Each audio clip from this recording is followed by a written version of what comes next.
வேண்டுதல் கேட்டிடும் மனம் மாறும் மாந்தர் நிரல்ல மன வேண்டுதல் கேட்டிடும் உமக்காக யாவும் சகிப்பே உமது பலன் நீண்டிடுமே உமக்காக யாவும் சகிப்பே உமது பலன் நீண்டிடுமே திருப்பாதம் நம்பி வந்தேன் கிருபை நிறை இயேசுவே தமரை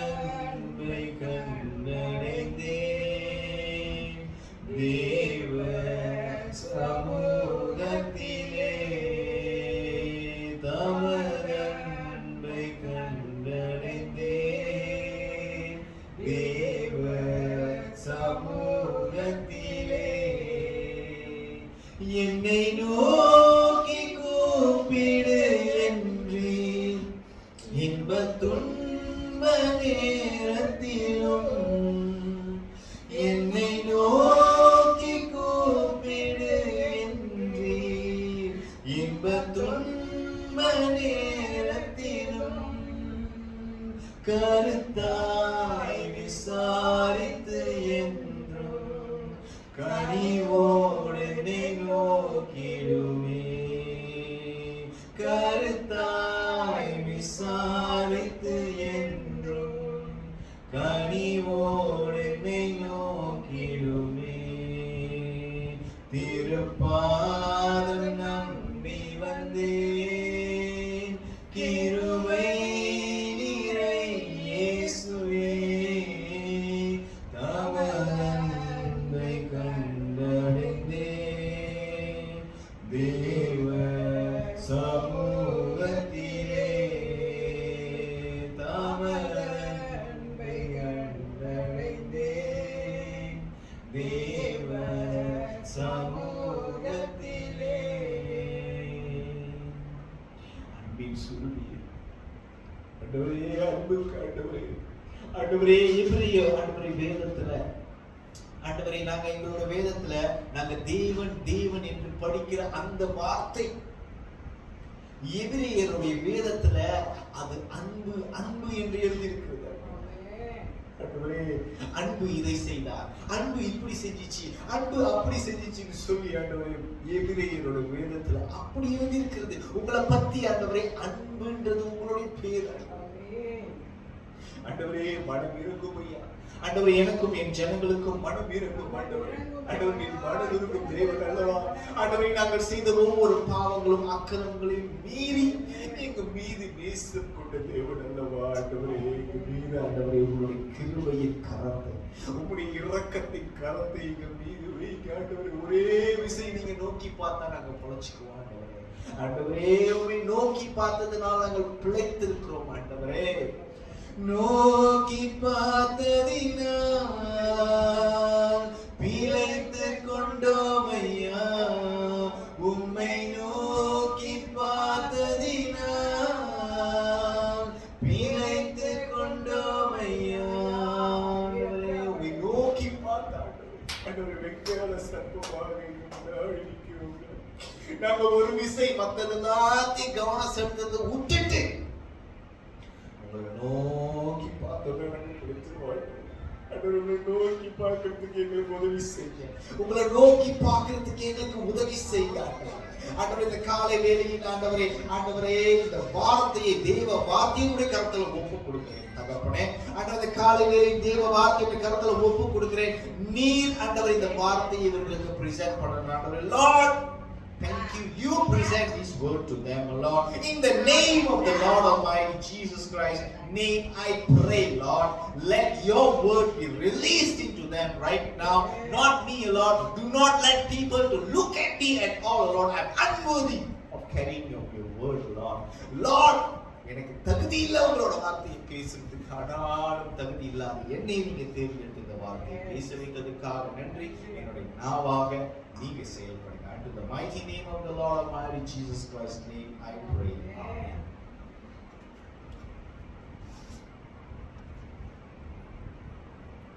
சரி, இன்னைக்கு நம்ம ஒரு மனுஷனை பத்தி நம்ம பார்க்க போறோம்.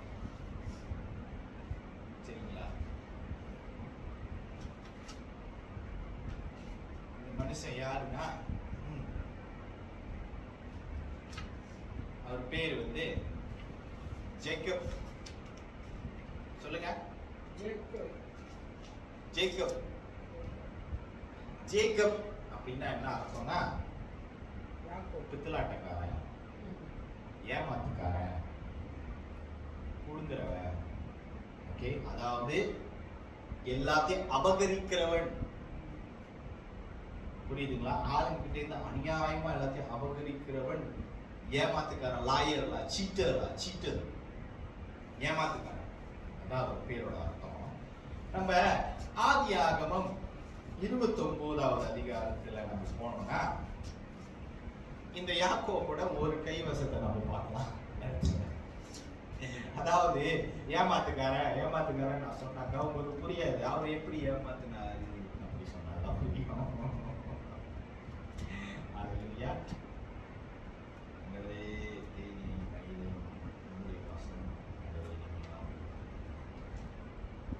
ஆதியாகமம் 29வது அதிகாரம். சரிங்களா? பாட்டி, நீங்க தமிழ் வாசிப்பீங்களா? நீங்க என்ன பாஷை வந்து நீங்க பேசுவீங்க? மலாய் ஸ்கூல் படிச்சீங்களா? தமிழ் ஸ்கூல் படிச்சீங்களா? Okay, right. ஏன்னா நான் உங்க கையில ஒரு பைபிள் கொடுக்கலாம்னு நினைச்சேன், தமிழ் பைபிள். ஸோ அதை நீங்க தமிழ் தெரிஞ்சுதான் நீங்க படிக்கலாம்ல. சரியா? பாருங்க, ஆதியாகமம் 29வது அதிகாரம். பாருங்க, இங்க என்ன பிரச்சனைனா, சாரி 28 தயவுசெய்து மன்னிச்சிருங்க. 28வது அதிகாரம். ஓகே, ஈசாக்கு யாக்கோபை அனுப்பிட்டான். அப்பொழுது அவன் 5வது வசனம் படிங்க. ஈசாக்கு யாக்கோபை அனுப்பிவிட்டான். அப்பொழுது அவன் பாதான் ஆராமில் இருக்கும் சீரிய தேசத்தனாகிய பெத்துவேலுடைய குமாரனும் தனக்கும் ஏசாவுக்கும் தாயாகிய ரெபேக்காளின் சகோதரனுமான லாபான் இடத்திற்கு போக புறப்பட்டான். ஆமென்.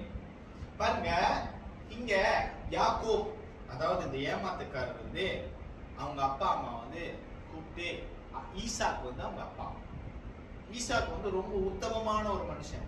அவர் எப்படியாப்பட்ட உத்தமமான மனுஷன்னா, அவரு ஒரே ஆண்டவர் ஒரு வாட்டி சொன்னார்னா அவர் ஒரு வாட்டி தான் செய்வார். புரியுதுங்களா என்ன சொல்றேன்னா? அவர் ஒரு விஷயம் ஆண்டவர் செய்ய சொன்னார்னா அதை அப்படியே போய் செய்யறது ஈசா. சரியா? அவர் வந்து அவரோட தகப்பன் போல அல்ல, அவரோட தகப்பனை விட நல்லவர். ஆமென். ஆண்டவர் தெரிந்து கொண்ட மகன் ஈசாக்கு.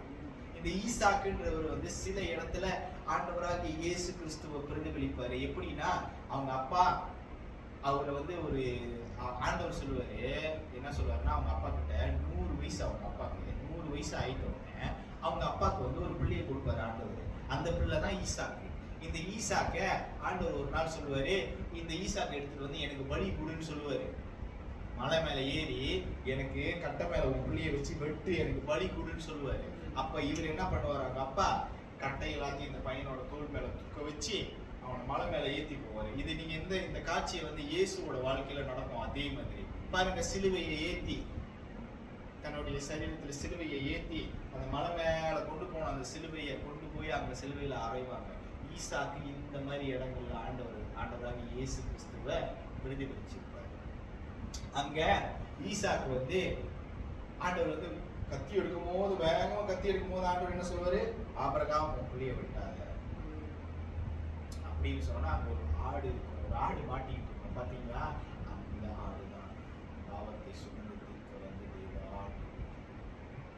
ஈசாக்கு வாழ்க்கை ஆண்டவராக இயேசு கிறிஸ்துவோட வாழ்க்கை சில இடங்களில் பிரதிபலிச்சு. ஆமென். பாருங்க, இவரு ஒரு இடத்துக்கு ஓடுறாரு. அதாவது ஈசாக்கோட பையன் தான் யாக்கோப். ஈசாக்கு 2 பிள்ளைங்க, ஒன்னு ஈசாவும் இன்னொன்னு யாக்கோப். அப்ப இந்த யாக்கோப்ன்றவர் வந்து ஒரு இடத்துக்கு ஓடுறாரு. ஏன் ஓடுறாருன்னா அவரோட அண்ணனை ஏமாத்திட்டாரு. அதாவது இவங்க 2 பேரும் ஒரே வயித்துல தான் பிறந்தாங்க, ட்வின்ஸ். என்ன ஆச்சுனாக்கா, இப்ப அண்ணன் பேரு ஈசாவு.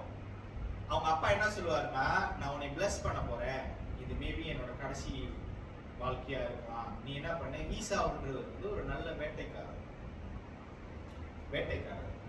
புரியுதுங்களா? ஸோ அவர் வேட்டையாடி தான் வந்து அவர் சாப்பாடுலாம் வந்து அவரோட தொழில் வந்து வேட்டையாடுறது.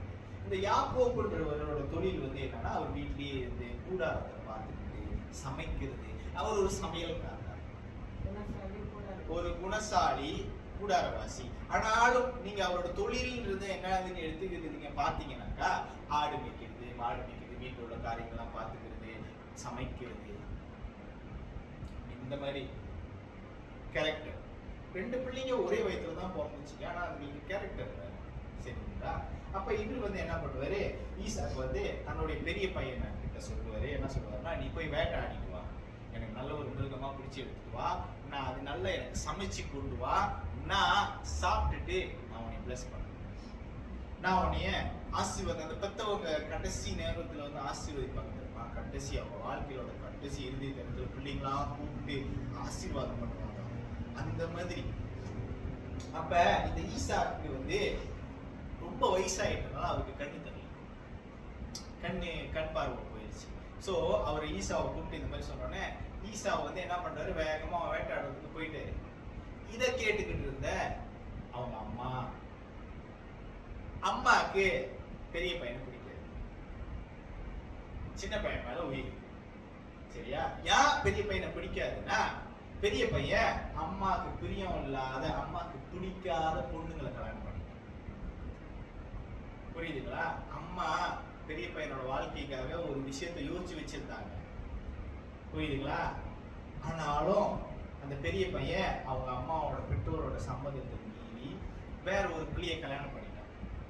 அதனால அந்த பிள்ளை வீட்டுக்கு வந்தா இல்ல, அவ வேற ஜாதிக்கு, அவ வேற இனத்தை சேர்ந்தவ. இப்ப நம்ம தமிழாலே இப்ப சீர்த்தி கல்யாணம் பண்ணிட்டு வந்துட்டான்னு வச்சுக்கோங்களேன், அவங்களுக்கு நம்மளோட கலாச்சாரமும் ஒத்துக்காது, நம்மளோட சாப்பாடும் ஒத்துக்காது, ஒன்றும் ஒத்துக்காது, அந்த மாதிரி வச்சுக்கோங்களேன், புரிஞ்சுக்கிறதுக்கு ஈஸியா இருக்கும். அப்ப இந்த மாதிரி வந்து இந்த வீட்டுக்கு வந்த மருமகனால கொஞ்சம் மன வருத்தம் அவங்க அம்மா இந்த பையன் மேல. அப்ப அந்த மன வருத்தத்தின் நிமித்தம் அவங்க என்ன பண்றாங்கன்னா, இந்த பையனுக்கு இந்த ஆசீர்வாதம் கிடைக்கக்கூடாது, இவனுக்கு இது கிடைக்கக்கூடாது, என்னோட 2வது பையனுக்கு தான் இது கிடைக்கும் அப்படின்னு சொல்லி என்ன பண்ணுவாங்கன்னா, அந்த 2வது பையனை பையன் மாதிரி ரெடி பண்ணி சாப்பாடெல்லாம் ஆக்கி அவங்க அப்பாவுக்கு பிடிச்ச மாதிரியே ஆக்கி, ஏன்னா அவங்க அம்மா தானே, அவங்க அப்பா எப்படி சாப்பிடுவாரு, அவருக்கு என்ன சாப்பாடு பிடிக்கும்னு அவங்களுக்கு தெரியும் தானே, அந்த மாதிரி அந்த விதத்துல ஆக்கி இந்த 2வது பையன் மேல இந்த போட்டு. ஏன்னா பையனுக்கு வந்து ரொம்ப ரோமம், முடி அவருக்கு வந்து ரோமம் கூடியா இருக்கும், இவரு வந்து வழுக்கியா இருப்பாரு, இவருக்கு வந்து உடம்புல முடி இல்லை.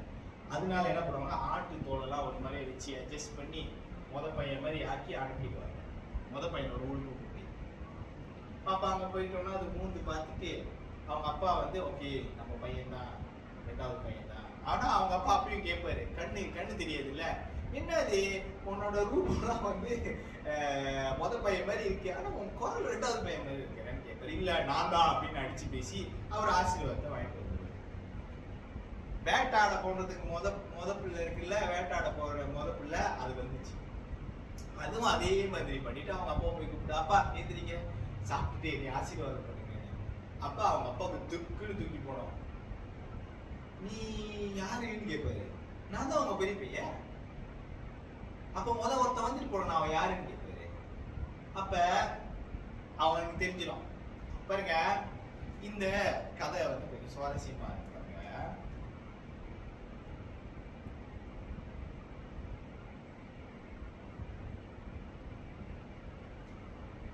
இந்த கதையில வந்து என்ன நடக்கும்னா, அவங்க அப்பா வந்து சொல்லுவாரு, என்கிட்ட ஆசீர்வாதமே இல்லையா, இதுக்கு மேல அவங்க மொத பையன் வந்து அழுவ ஆரம்பிச்சிருவான். அழுவ ஆரம்பிச்சிட்ட உடனே, அப்பா எங்ககிட்ட பிளெஸிங்கே இல்லையா, எனக்கு ஆசீர்வாதம் பண்ணுறது, ஏன் என்னை எப்படி விட்டுட்டீங்க, என்னை ஆசீர்வாதம் பண்றதுக்கு உங்களுக்கு பிளெஸிங்கே இல்லையா, இதுக்கு மேல இல்லையா? அப்ப அவங்க அப்பா சொல்லுவாரு, இல்ல அவன் தம்பி. அப்ப அவர் சொல்லுவார் ஒரு வார்த்தை, இந்த பாருங்க அவன் பேருக்கு ஏத்த மாதிரி தான் அவன் இருக்கிறான் அப்படின்னு சொல்லுவாரு. அவன் பேரு யாக்கோபு. யாக்கோபுனாக்கா என்ன அர்த்தம்னா ஏமாத்துக்காரனா. அவன் பேருக்கு ஏத்த மாதிரி தானே அவன் இருப்பான்.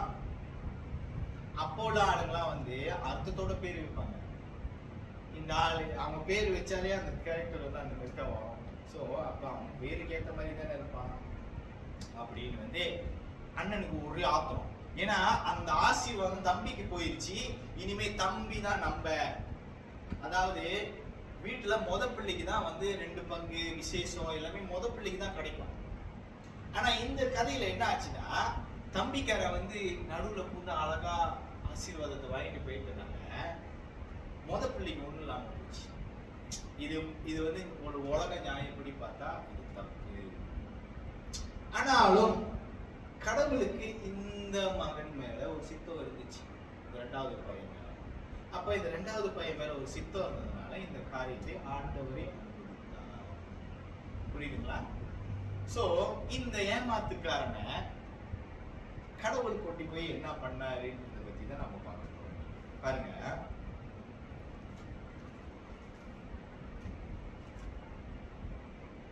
ஆதியாகமம் 29 நம்ம 29 போயிட்டோம்.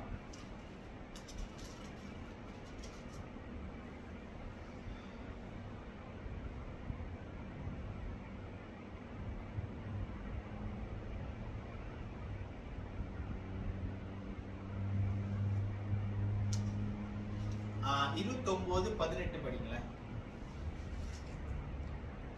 யாக்கோபு ராகேல் பேரில் பிரியப்பட்டு உம்முடைய இளைய குமாரத்தி ஆகிய ராகேலுக்காக உம்மிடத்தில் 7 வருஷம் வேலை செய்கிறேன் என்றான்.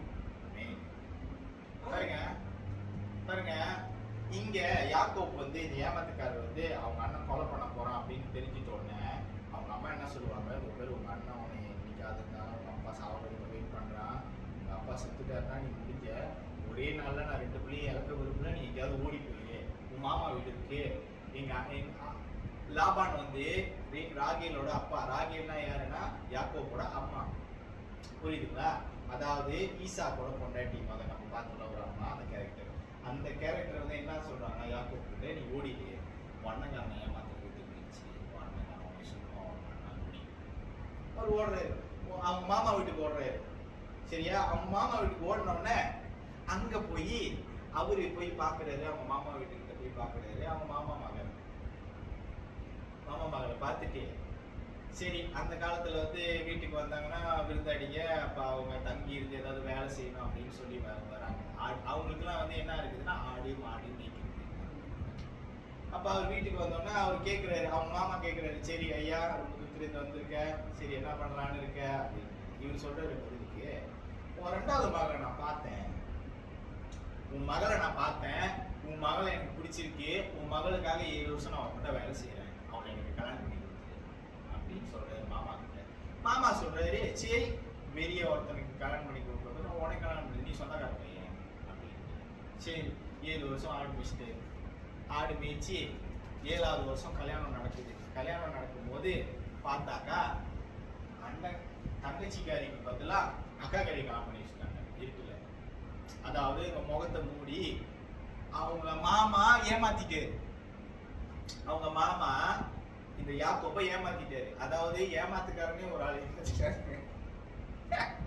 ஏமாத்துக்காரனே இன்னொரு ஆள் ஏமாத்திட்டாங்க. ஏமாத்தி என்ன சொல்றாங்கன்னா, சரி இந்த எங்களோட முறையில பிள்ளையை கல்யாணம் பண்ணி கொடுக்காம 2வது பிள்ளையை கல்யாணம் பண்ணி கொடுக்கூடாதுன்னு அது ஒரு ஏமாத்து. அது ஏமாத்துக்கு வந்து ஒரு நியாயத்தை பேசி அவரு சொல்றாரு. அப்ப அவரு யாக்கோபுக்கு திக்குன்னு போயிருங்க, ஏன்னா அவங்க அண்ணனை ஏமாத்தினாரு. ஏமாத்திட்டு தானே இது வந்தோம், இப்ப நம்மளை ஏமாத்தும் போது நம்மளுக்கு எப்படி இருக்குது அப்படின்னு. சரி அப்ப ஏமாத்தினோடனே என்னாச்சுன்னா, சரி அவர் என்ன சொல்றாரு, சரி இன்னொரு 7 வருஷம் ஆடு மேய்க்கிறேன், 2வது பிள்ளை இந்த வாட்டியாவது ஒழுங்கா கல்யாணம் பண்ணிக்கூடாது அப்படின்னு. சரி கல்யாணம் பண்ணிக்கிட்டு ஆடையும் மேய்ச்சிக்கிட்டு எத்தனை வருஷம் ஆச்சு, 7 7 14 14 வருஷம் 14 வருஷம் ஒரு பொண்ணுக்காக ஒருத்தன் போய் ஆடு அவ்வளோ அன்பு, அவ்வளோ அன்பு. அதே காதல் கண்ணை மறைக்குதுன்னு சொல்லுவாங்கல்ல, அந்த மாதிரி ஒரு அன்பு. சரியா? பாருங்க, ஏமாத்துக்காரனா இருந்தாலும் அவனுக்குள்ள ஒரு அன்பு இருந்துச்சு. ஏமாத்துக்காரனா இருந்தாலும் அவனுக்குள்ள ஒரு அன்பு இருந்துச்சு.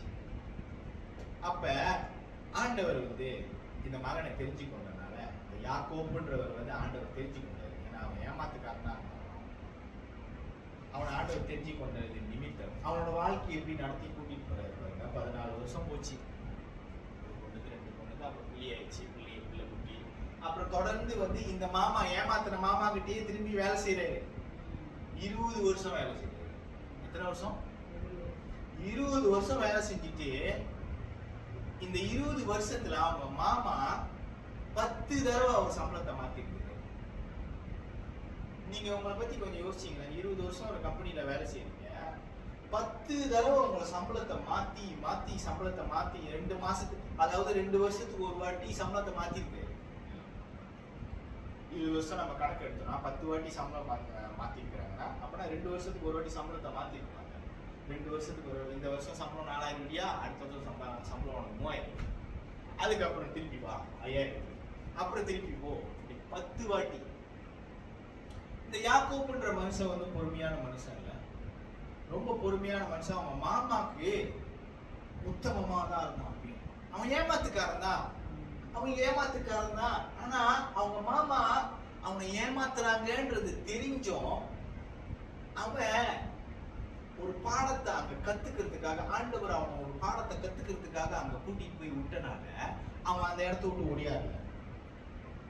அவங்க மாமா கூடயே இருந்தான். சரி, நம்ம மாமா கூடயே இருப்போம், என்னதான் இருந்தாலும் சொந்த பந்தமாயிடுச்சு, ரத்த சொந்தமாயிடுச்சு, நம்ம மாமா கூடயே இருப்போம், நம்ம மாமா கூடயே வேலை செய்வோம். 20 வருஷம் ஒரு மனுஷன் அவனோட இருதயத்துல அந்த ஏமாத்து காரியத்தை தாங்கிட்டு இருக்கு. ஆனா இத்தனைக்கும் அவன் ஏமாத்துறது ஒரு 2 வாட்டி. அண்ணனை 2 வாட்டி ஏமாத்திருக்கான். ஆண்டவர் அங்க கூட்டிட்டு போய் அதே 2 வாட்டி ஏமாத்த வச்சாரு. திரும்ப ஏமாற வச்சாரு மாமங்காரங்க. எத்தனை? 2, இங்க ஒரு 12 வாட்டி ஏமாறு. 12 வாட்டி பாருங்க. அதுல இருந்து யாக்கோபு ஒடியாரத்துக்கு முயற்சி பண்ணல. ஒரு காலகட்டம் வந்துச்சு, அவங்க மாமா ரொம்ப மூஞ்ச கட்ட ஆரம்பிச்சிட்டாரு. அவனால தாங்கிக்க முடியல.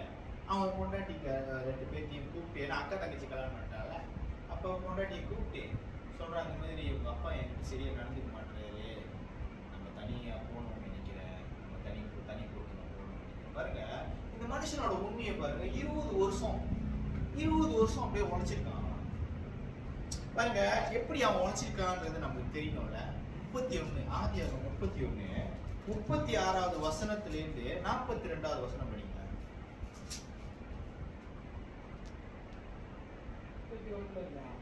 31வது அதிகாரம் 36லிருந்து 42 வரைக்கும் படிங்க. அப்பொழுது யாக்கோபுக்கு கோபம் எழும்பி லாபானோடே வாக்குவாதம் பண்ணி, நீர் என்னை இவ்வளவு உக்கிரமாய் தொடர்ந்து வரும்படிக்கு நான் செய்த தப்பிதம் என்ன? நான் செய்த துரோகம் என்ன? என் தட்டு முட்டுகளை எல்லாம் தடவி பார்த்தீரேன். உம்முடைய வீட்டு தட்டு முட்டுகளின் எண்ணத்தை கண்டுபிடித்தீர். என்னுடைய சகோதரருக்கும் உம்முடைய சகோதரருக்கும் முன்பாக இங்கே வையும். அவர்கள் எனக்கும் உமக்கும் நடுத்தீர்க்கட்டும். இந்த 20 வருஷ காலமாய் நான் உம்மிடத்தில் இருந்தேன். உம்முடைய செம்மறி ஆடுகளும் வெள்ளாடுகளும் சினையழியவில்லை. உம்முடைய மந்தையின் கடாக்களை நான் தின்னவில்லை. பீருண்டதை நான் உம்மிடத்திலே கொண்டு வராமல் அதற்காக நான் உத்தரவாதம் பண்ணினேன். பகலில் களவு போனதையும் இரவில் களவு போனதையும் என் கையிலே கேட்டு வாங்கினீர். பகலிலே வெயிலும் இரவிலே குளிருக்கும் என்னை பட்சித்து நித்திரை என் கண்களுக்கு தூரமாய் இருந்தது. இவ்விதமாய் பாடுபட்டேன். இந்த 20 வருஷ காலம் உம்முடைய வீட்டில் இருந்தேன்.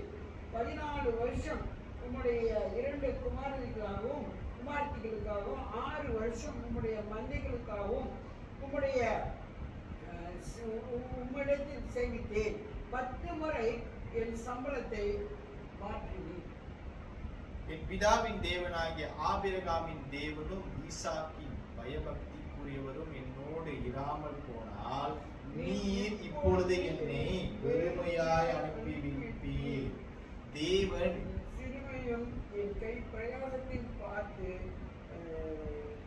நேற்று ராத்திரி ராத்திரி உம்மை கடிந்து கொண்டார் என்று சொன்னார். இவர் என்ன பண்ணிட்டாருன்னா, பொண்டாட்டி எல்லாம் பேசிட்டு உங்க அப்பா அப்படியே பண்ணிட்டு இருக்கிறாரு, சரிப்பட்டு வராது, ஜாமா மூட்டையெல்லாம் தூக்கு, ராத்திரியோட ராத்திரியா கலந்துக்கணும் அப்படின்னு.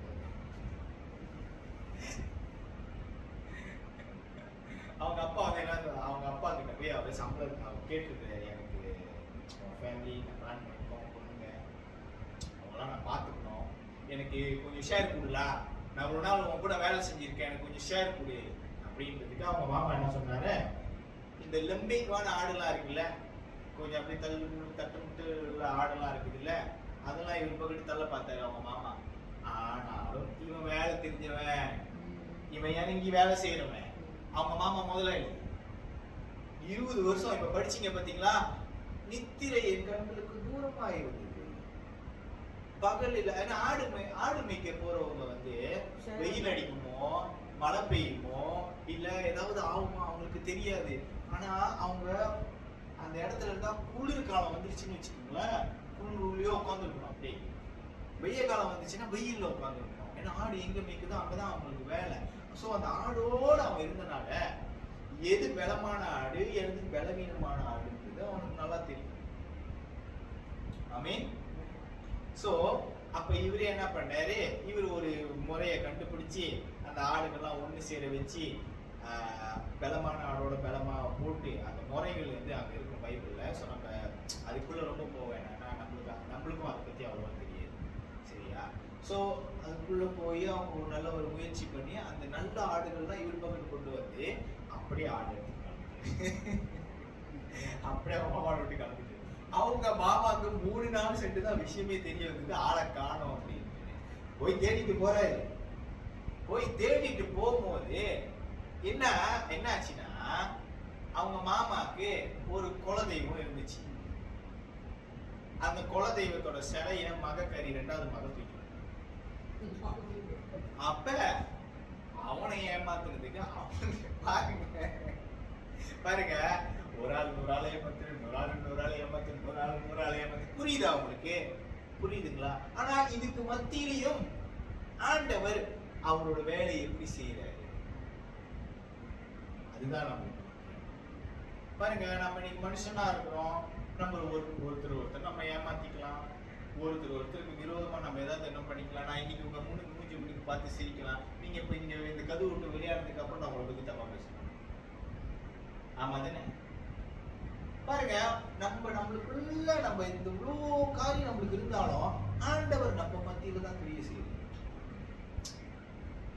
புரியுதுங்களா? அவரு ரொம்ப கடவுள்னா அவர் ரொம்ப சுத்தம், நம்ம லெவலுக்குலாம் வர முடியாது, நம்ம ரொம்ப அழுக்கு, நம்ம ரொம்ப அசிங்கம், நம்மளுக்கே தெரியும் நம்ம யாரு. ஓகே, நம்ம மனசுல எத்தனை பேர்த்த பத்தி தப்பா நினைச்சிருக்கோம், எத்தனை பேர்த்த கவுக்கலாம் நினைச்சிருக்கோம், எத்தனை பேர் நம்மள கவுத்திருக்காங்க, அவங்கள திருப்பி பழி வாங்கறதுக்கு நம்ம என்ன செய்யணும்ன்றது நம்ம நினைச்சிருக்கிறோம். ஆனாலும்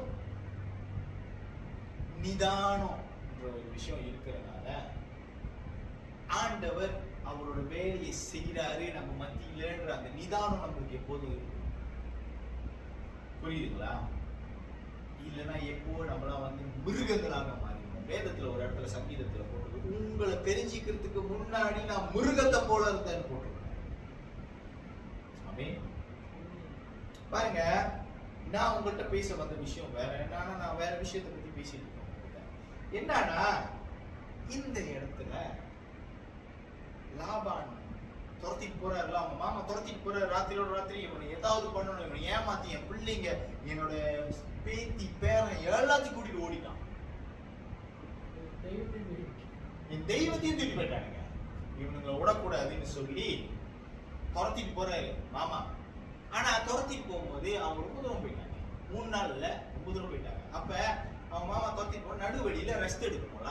இப்ப நம்ம வந்து கேரளுக்குலாம் போறோம்ல, இப்ப இந்த டோல் எல்லாம் தாண்டிட்டோம்னா கொஞ்ச நேரம் நம்ம ரெஸ்ட் பண்ணுவோம்ல, அந்த மாதிரி அவர் கொஞ்ச நேரம் ரெஸ்ட் எடுத்துருக்கிறாரு. அவர் ரெஸ்ட் எடுக்கும்போது தூங்கிட்டு இருக்கும்போது ஆண்டவர் டக்குன்னு கனவுல வந்து சொன்னாரு, துபார்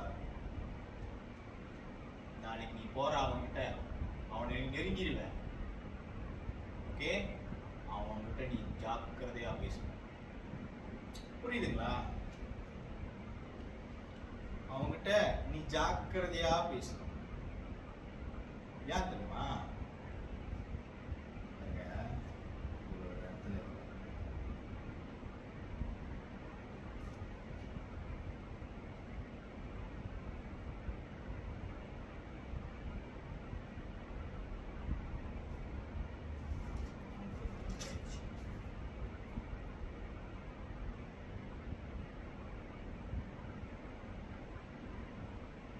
இங்க இருக்கு பாருங்க அந்த வசனம். ஆண்டவர் வந்து லாபான் கிட்ட பேசுவார்.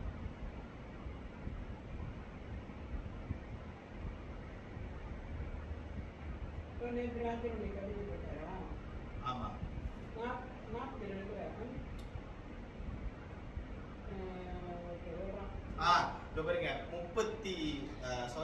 31வது அதிகாரம் 24வது வசனத்தை படிங்களேன்.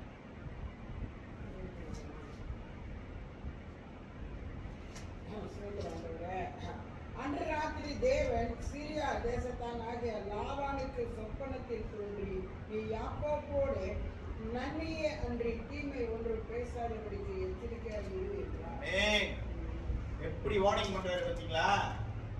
இவன் ஏமாத்துக்காரன் தானே, இவனுக்கு ஆண்டவர் இறங்கி பேசலாமா? ஆனா ஆண்டவர் நீ ஏமாத்துக்காரனா இருந்தாலும், நீ கொலைக்காரனா இருந்தாலும், நீ என்ன காரனா இருந்தாலும், உன்னை கொண்டு ஆண்டவர் ஒரு சித்தம் வச்சிருக்க. உன்னை கொண்டு ஆண்டவர் ஒரு காரியத்தை செய்யணும்னு நினைக்கிறாரு. He is thinking that he want to do something.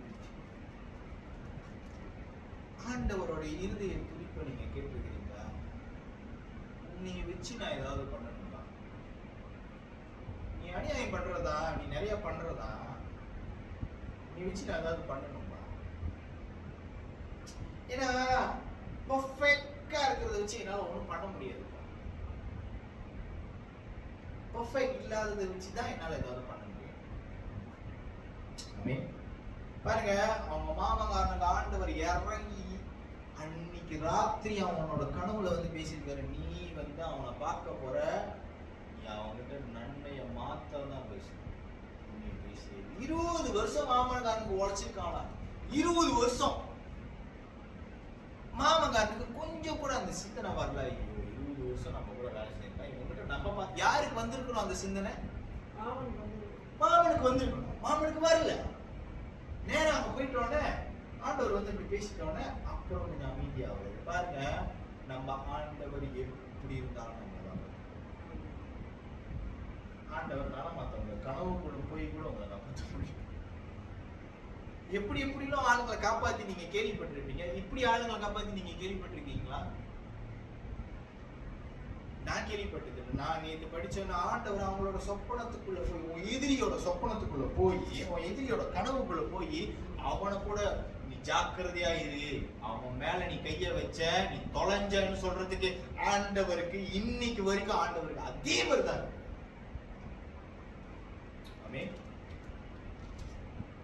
ஆனா இப்படி நம்ம கிட்ட உண்மையா இருக்கிற ஆண்டவர் இருக்காருல்ல, அவருக்கு நம்ம என்ன பண்றோம்? நம்ம அவர் பேச்சை கேட்கிறோமா? நம்ம அவர் சொல்றதை செய்யணுமா? அவர் நம்மளுக்கு என்ன பெருசா வந்து அவர் கொடுத்தாரு? அன்பா இருங்க, ஒரு நேசிங்க. love one another as I have shown you. நான் ஒருவருக்கு ஒருவர் நீங்க நேசம் பண்ணுங்க. புரியுதுங்களா? ஒரே வார்த்தையில் முடிச்சுட்டே, நீ களவு பண்ணக்கூடாது, நீ திருடக்கூடாது, நீ இப்படி நீ அப்படி பண்ணக்கூடாது, நீ அவங்களை கெடுக்கக்கூடாது அப்படின்லாம் பேசின ஆண்டவரே இப்ப ஒரே வார்த்தையில் முடிச்சுட்டாரு, நான் உங்க மேல அன்பா இருக்கிறது போல நீங்க மத்தவங்க மேல அன்பா இருங்க. முடிஞ்சு. ஏன்னா நீ அன்பா இருந்தா நீ இதெல்லாம் செய்யவே மாட்டேன். ஃபர்ஸ்ட் ஆஃப் ஆல் உண்மைதானே? அன்பில்லாதவன் தேவனை அறியான், தேவன் அன்பாகவே இருக்கிறான். ஆமென். சில நேரத்துல சிலவங்க பண்ற விஷயம்லாம் நம்மள ரொம்ப கடுப்பேத்தும், நம்மள ரொம்ப இரிட்டேட் பண்ணுவாங்க, ரொம்ப கடுப்பாக்குவாங்க நம்மள. ஆனா அன்பு உங்களுக்குள்ள நிறைஞ்சிருச்சுன்னா, எப்படி இப்படி சாப்பாடு சாப்பிட்டோன்னு உங்களுக்கு நிறையுது தெரியுமா, அதுக்கு மேல உங்க வாயில சாப்பாடு போட்டா இறங்குமா? அதே மாதிரிதான் அன்பு. ஏன் அன்பு அன்பு அன்புனா, ஆண்டவர் இததான் விரும்புறாரு. நீங்க கொளுத்த ஜாமான் எடுத்துட்டு போய் ஆண்டவருக்கு கொடுக்கிறதோ, உங்களை பலி கொடுத்துக்கிறதோ, உங்க கையை வெட்டிக்கிறதோ, உங்க முடிய வெட்டிக்கிறதோ கடவுளுக்கு பிடிக்கல. அவர் என்ன சொல்றாருன்னா, பாரு உன்ன மாதிரி தான் நான் அவனையும் படிச்சிருக்கேன், அவன் மேல அன்பா இருக்கு, முடிஞ்சு. நீ செய்யல, என் வேலையை நான் வந்து செய்யணும். அதே மாதிரிதான் அந்த லாபான் யாக்கோபை பார்க்க போகும்போது லாபானை எச்சரிக்கை பண்ணி அனுப்புறது, ஜாக்கிரதையா பார்த்து பேசு. அப்ப அவர் பார்க்க போனோடனே அங்க யாக்கோபு வந்து சொல்றாரு, பாருங்க நீ இப்படி ஏமாத்திருக்க, 20 வருஷம் நான் அவனுக்கு உண்மையா இருந்தேன். பாருங்க இந்த விஷயத்துல இருந்து நான் என்ன கத்துக்கிட்டேன், நம்ம என்ன கத்துக்கணும். பாருங்க நம்ம கிறிஸ்தவங்களா இருக்கிறதுனால அநேக நேரங்கள்ல ஆண்டவர் சில விஷயம் நம்ம மேல் கொடுக்கும்போது நம்ம கலைச்சிடும். என்னையும் சேர்த்து தான் சொல்றேன். பாருங்க எனக்கு எவ்வளவு வேலையை ஆண்டவர் கொடுத்துருக்குது. சில சமயத்துல என் அலட்சியத்தினால நான் நிறைய விஷயத்தை தவறு, என் அலட்சியத்தினால என்னோட கொஞ்சம் கடுமைப்படுத்தினால, கொஞ்சம் என்னை கடினப்படுத்தினால என்னால தாங்கிக்க முடியாம எத்தனை விஷயத்தை நான் விட்டு ஒழியாம இருந்தேன். அது நான் செய்த தப்பு, அது என்னுடைய தவறு. இந்த மனுஷனை பத்தி நான் படிச்சு பார்க்கும்போது 20 வருஷம் உன்னை வச்சு ஒருத்தன் பூலி பண்ணி விளையாண்டுருக்கான். 20 வருஷம் ஒருத்தன் பூலி பண்ணிருக்கான். அது யார் தெரியுமா? சொந்தக்காரன். என் மாமா கூட என்னால 1 வருஷம் கூட வேலை செய்ய முடியல. என் சொந்த மாமா கூட என்னால 1 வருஷம் கூட வேலை செய்ய முடியல. எல்லாத்துக்கும் காசு வாங்கிடுவாரு, சாப்பாடு எடுத்து வந்தா காசு வாங்கிடுவாரு, இப்படின்னா காசு, அது எல்லாத்துக்கும். கஷ்டத்துல தான் நானே வேலைக்கு போனேன், என்னால அதை ஏத்துக்க முடியல. விட்டுட்டு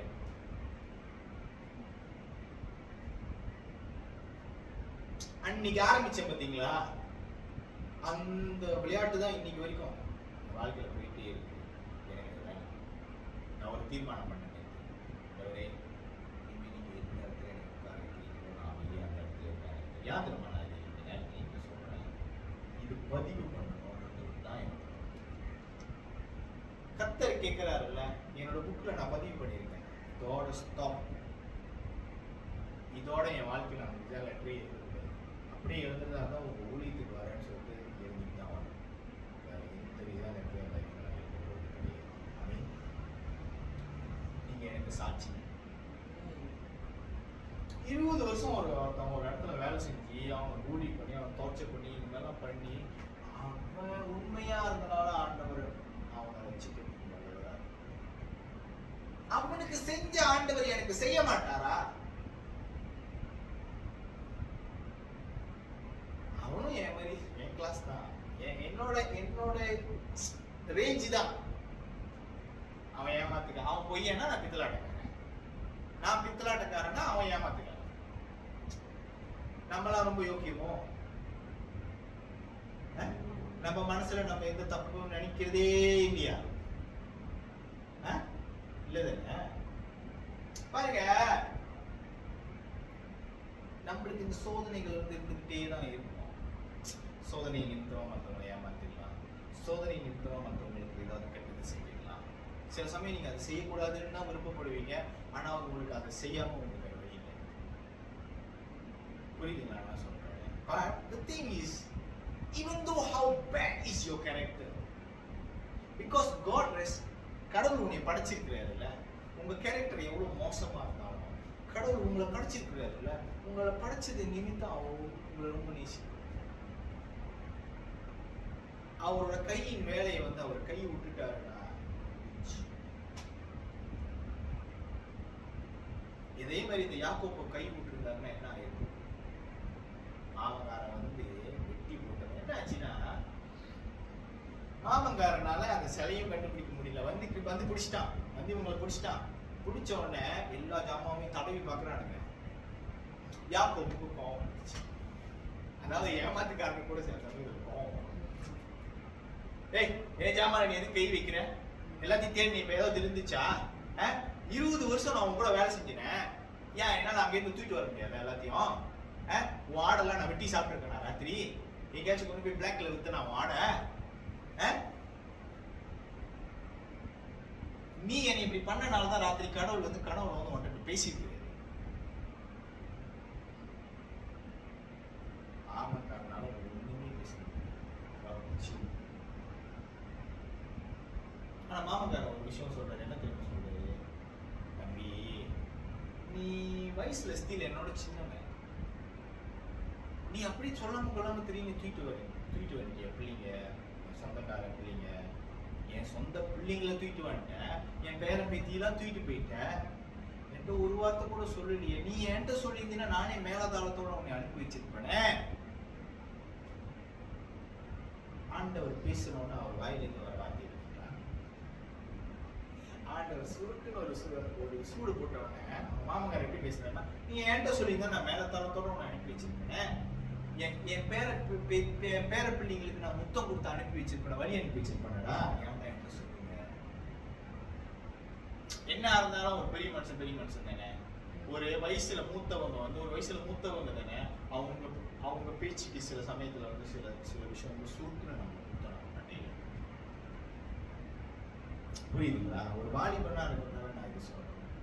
சரியா? என்னோட மூத்தவங்களுக்கு வந்து நான் கோவப்பட்டாலும், நான் எரிச்சல் பட்டாலும், நான் வந்து அவங்க சில சமயத்துல நான் ரொம்ப எரிச்சலா நான் பேசிட்டேனாலும் அவங்க சொன்னது உண்மை அப்படின்றது வந்து எனக்குள்ள நான் ஆணித்தரமா எனக்கு பதிய வச்சு. அவங்க வார்த்தையை உதாசனப்படுத்த மாட்டேன். கோவம் வரும். நான் தப்பு பண்றேன், நீ தப்பு பண்றேன்னு யாராவது சொல்லுவாங்க. நம்ம தப்பு பண்ணிட்டு தான் இருக்கோம். கோவம் வரும் தானே. அந்த மாதிரி ஒரு கோவத்துல நான் அவங்களை பத்தி பேசியிருக்கேன். ஆனா என் மனசுக்கு தெரியும் நான் தப்பு பண்றேன். மனசுக்கு தெரியும் நான் தப்பு பண்றேன். அதனால என்னோட தப்புக்களை எப்படியாவது ஆண்டவர்கிட்ட சரிப்படுத்திடணும்னு சண்டை போட்டு பாருங்க. நம்ம ஒருவர் நம்ம இன்னைக்கு பார்த்துக் கொள்வது ஆண்டவர். நம்ம ஏமாத்துக்காரனா இருந்தாலும், நம்ம எத்தனா இருந்தாலும், திருடனா இருந்தாலும், நம்ம என்னவா இருந்தாலும் ஆண்டவர் நம்மள அவரோட சபையில அனுமதிக்கிறார். அவரோட சமூகத்துல நம்மள அனுமதிக்கிறாரு. ஏன்னாக்கா நீ பாவின்னு உன் மனசை குத்தி நீ மன்னிப்பு கேளு, நான் உன்னை குணப்படுத்த முடியும். நீ இப்படி திரும்பி என் பக்கத்து நீ திரும்பிட்டீன்னா, அதனாலதான் நான் ஜெபம் பண்ணிட்டு இருக்கும்போது சொன்னேன், வெங்கல சர்ப்பம் நோக்கி பார்த்ததுனால் விளைத்துக் கொண்டோம் ஐயா. அதாவது அந்த பாட்டு என்னன்னா, எங்களை வாழ வைக்க வெங்கல சர்ப்பமானி நோக்கி பார்த்ததுனால் பிழைத்துக் கொண்டோம் ஐயா. அப்படின்னா என்னன்னா, இயேசு சிலுவையில் இப்படிதான் தொங்குனாரு. எங்களை வாழ வைக்கிறதுக்கு நீங்க இப்படி ஆயிட்டீங்க, உங்களை தொங்க வச்சுட்டானுங்க, உங்களை சிலுவையில எப்படியே தொங்க வச்சுட்டானுங்க. நீங்க பண்ண நல்லதுக்கு எல்லாத்துக்குமே. ஆனா எங்களை வாழ வைக்கிறதுக்கு தான் நீங்க அதை பண்ணீங்க. உங்களை நாங்க எப்ப அந்த சிலுவை காட்சியில நாங்க உங்களை பார்த்தோமோ நாங்க பொழைச்சிக்கிட்டோம் உங்களை பார்த்ததுனால. ஏன்னா நீங்க எங்க வாழ வைக்கிறதுக்காக உங்க உயிரை நீங்க கீழே விட்டீங்க. உங்க நிமித்தம் நாங்க பொழைச்சிக்கிட்டோம். அதெல்லாம் எங்களுக்கு உழுவ வேண்டியது. நாங்க பண்ற தப்புக்கு எங்களை டெய்லி வச்சு அறையலாம் சிலுவையில. ஆனா ஒத்த மனுஷனா வந்து எல்லாத்தையும் நீங்க தாங்கிட்டு போயிட்டீங்க.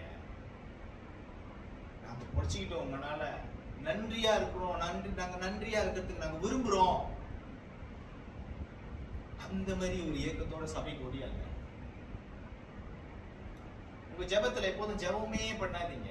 சில சமயத்துல நன்றி சொல்லி நன்றியாவே ஜெபம் பண்ணுங்க. டெய்லியே நீங்க ஏஞ்சி ப்ரே பண்ணீங்களா, ஆண்டவரே எனக்கு இது புரியாது புரியாது புரியுது, அந்த ஜெபத்தை ஸ்டாப் பண்ணுங்க. லார்ட், என்னோட கஷ்டத்துல இருந்து நீங்க என்னை கூட்டிட்டு வந்தீங்க, எனக்கு நன்றி. நீங்க நான் மோட்டர்ல போயிட்டு இருக்கும் போது பக்கத்து காடிக்காரி எனக்கு இடிச்சிருப்பான், நீங்க என்னை காப்பாத்துனீங்க, அதுக்கு நன்றி. வேலை இல்லாம 3 மாசம் தெரிஞ்சிட்டு இருந்தேன், நீங்க எனக்கு வேலை கொடுத்தீங்க, நன்றி. அந்த வேலையை நான் கடைசி வரைக்கும் செய்வேன், நன்றி. நீங்க ஆண்டவருக்கு எப்படி நன்றி சொல்லுவீங்க? அவர் கொடுத்த வேலையை நீங்க கடைசி வரைக்கும் செய்யலாம். You thank. இதெல்லாம் நான் என்னோட வாழ்க்கையில நான் மிஸ் பண்ண காரியம். நான் யாரை பத்தி பேசுறேன்? நான் என்னை பத்தி தான் பேசுறேன். ஆஃப்டர் திஸ் நான் ஆண்டவருக்கு நன்றி சொல்ற விதமாக என்னோட சேர்ந்து நீங்களும் நடந்துக்க போறீங்கன்னா நீங்க ஏந்திரிச்சு நில்லுங்க. நம்ம எல்லாரும்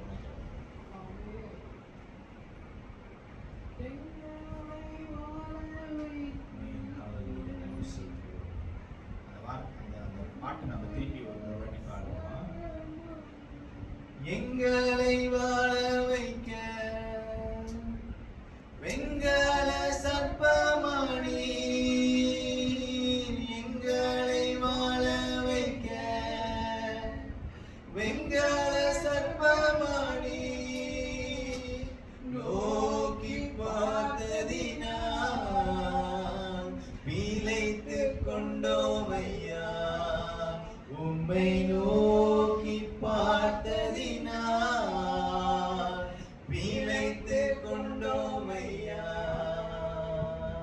நோக்கி பார்த்ததினால் பிழைத்து கொண்டோமையா, உம்மை நோக்கி பார்த்ததினால்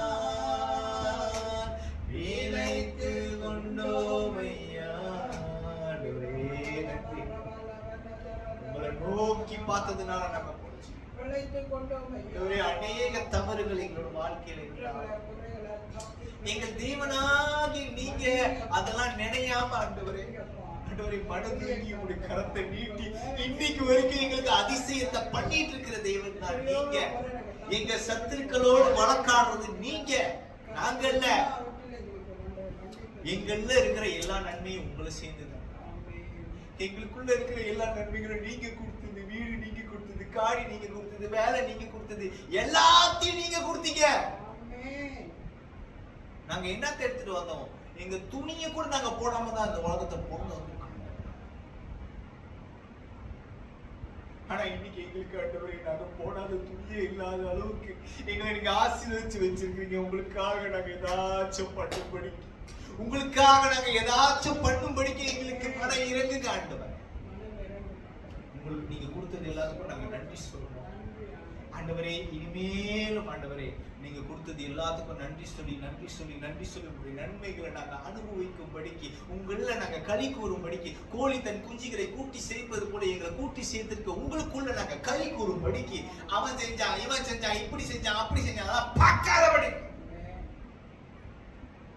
தேவன் எனக்கு செய்திருக்கிறார், என் தேவன் எனக்கு கொடுத்திருக்கிறார் என்பதை பார்க்கும்படிக்கு, எல்லா காரியத்திலும் உங்களோட கண்களை பார்க்கும்படிக்கு, எல்லா காரியத்திலும் உங்களோட கைகளை பார்க்கும்படிக்கு